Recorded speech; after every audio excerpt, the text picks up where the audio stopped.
Today is January the 10th of 2025. It's Friday, and today is a big day. Today is the day that God answers, whether it is surrendering my brick and mortar business that I shared with my mom and her husband and another investor, or God is going to answer and something supernatural is going to happen. But guess what? In the meantime, I'm producing what God told me to produce. This is the process. I have been up for God knows how long. It's 6:30 in the morning, and through burning my fingers, through eyes dropping, and all kind of tired and sleepiness, I am still definitely committed to the process.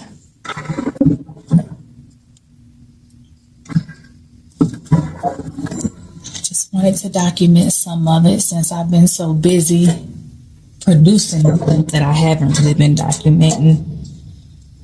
I figure I'll get a little footage of doing this one, which is gonna have a this one has a floral theme to it.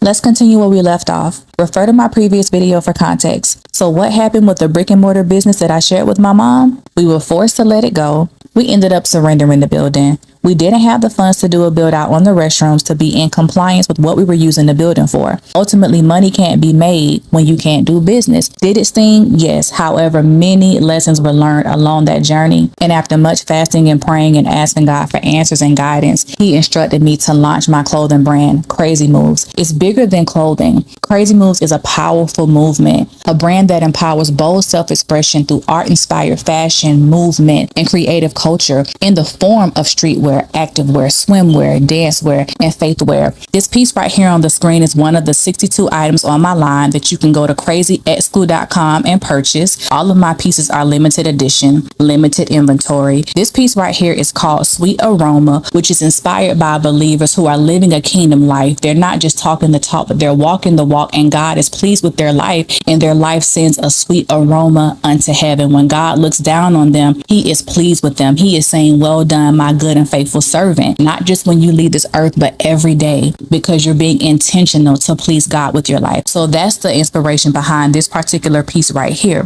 Now I want to circle back to surrendering the building situation. That was our first brick and mortar business, and I want that to be a lesson for anyone who plans on opening a brick and mortar business. Before you get into a lease, I want to give you a rundown on some things you need to do. First things first, you will need to ensure legal, financial, and physical due diligence is completed to avoid unexpected costs. Trust me, your girl know. Then you'll need to get an architect to walk through the building and confirm that zoning allows your business use. They'll inspect the totality of the building's physical condition. They will tell you what needs to be updated, changed, or added to be in code, such as the HVAC, fire system, sprinkler system, restrooms, plumbing, electrical system, and more. If anything is outdated, you can negotiate renewal options with your landlords if you make it to that point. The architect will tell you what your capacity can be with furniture and without furniture. They'll tell you how high, low, and wide a stage can be if you want a stage, and if it's allowed based on your zoning. Most importantly, the architect will tell you if it's worth it to lease the space based on building conditions, zoning, and building codes. Please listen to your architect. You're paying them to do their due diligence to look out for you to prevent you from having unexpected costs down the road. Once you get past that phase, if you choose to proceed, you'll need to do your financial due diligence. Understanding all your total costs, identify your base rent, your CAM fees, which is your common area maintenance, which consists of property taxes, insurance, and utilities. Your CAM fees are typically proportionate to the amount of square footage that you're leasing. Then you'll need to negotiate improvements. Request a tenant improvement allowance for renovations. Then you'll need clarity on rent increases. Determine if annual increases are fixed or tied to the consumer price index. That's super important. Now, even though there was some things that I didn't know in the beginning, I didn't just completely go in not doing any research. I want y'all to know that, because I don't need y'all judging me in these comments. Next, You'll need to confirm your security deposit amount, terms for return, and if it can be reduced over time. Typically with security deposits, throughout the duration of your lease, if you make your payments on time and you leave their building in good condition, that will be returned to you at the end of your lease. The next phase is lease terms and legal review. You'll need to check permitted use, ensure the lease explicitly allows your type of business, meaning whether you're using it for retail, office, industrial, it doesn't matter what you're using the space for, make sure that the lease explicitly allows it and that it states it. Next, you'll need to define lease terms and renewal options, negotiate the length of your lease, and secure renewal options in the beginning. Then you'll need to review sublet assignment clauses. This is so important because you could fall on hard times and need to have a sublet come in and take over your lease. That way your credit can stay in good standing. You won't have to face evictions and things like that. Ensure you have flexibility to assign or sublease your space if anything changes. Understand your exit options. Identify break clauses or early termination penalties. These are things that need to be discussed in the beginning. It needs to be black and white. Everything in your lease needs to be black and white. Next, you'll need to verify legal entities. Ensure company and landlord's names are correct. Make sure that you're not getting scammed and conned, because it is a real thing. I faced a situation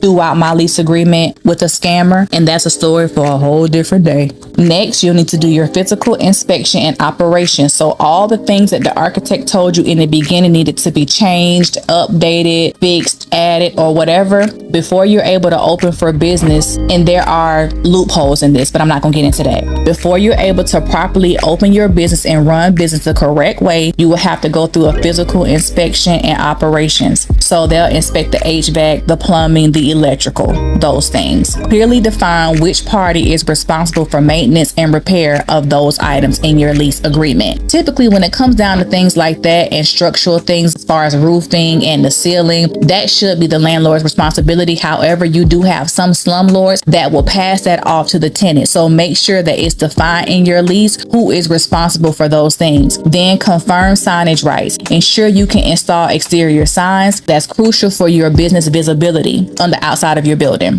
Then you'll need to evaluate parking and access. Confirm availability of parking for employees and customers. Then you'll need to verify zoning and permits. Confirm the building meets local zoning for your business. Next, you're at the end if you chose to go this far in the process of your brick and mortar journey. The pre-signature checklist. Review all amendments. Ensure all verbal promises are in writing. And this is super important. Get experts. Use a commercial real estate broker, lawyer, or accountant to review the document before you sign anything. Listen to your legal counsel. Listen to your architect in the beginning. Listen to your legal counsel in the end. And most importantly, listen to God all the way through, beginning, middle, and end, because he will never lead you wrong. Now, let me leave y'all with this word. For anyone that plans to start a business of any kind, whether it's a physical business or an e-commerce business, when it comes to business, what I've learned, and I had to learn the hard way, is don't always expect for your community to be the ones to support you, meaning your family, friends, people you grew up with, people you went to school with, or people you share any common space with.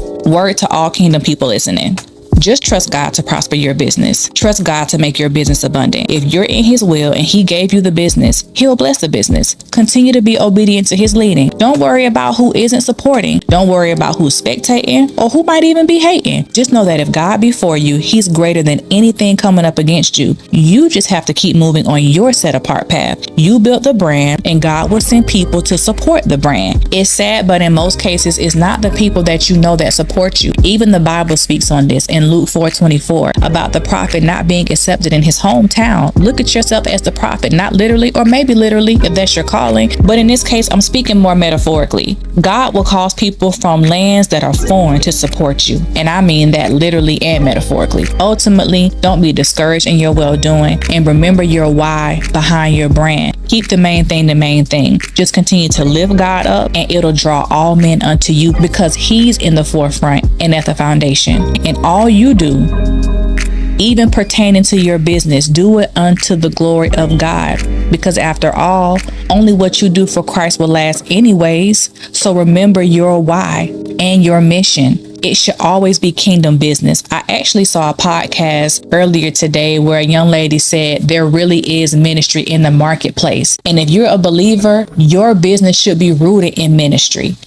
You're a solution to the marketplace. No matter what it is you're selling, you're a solution. Want to know why? Because you're kingdom. So that allows kingdom people to have a kingdom person's clothing brand to purchase from, or a kingdom person's beauty brand to purchase from, or a kingdom firm to go to for legal counsel. Because you have brands out here that have demonic origins and demonic roots and rituals being done behind it and so much diabolical activity behind it.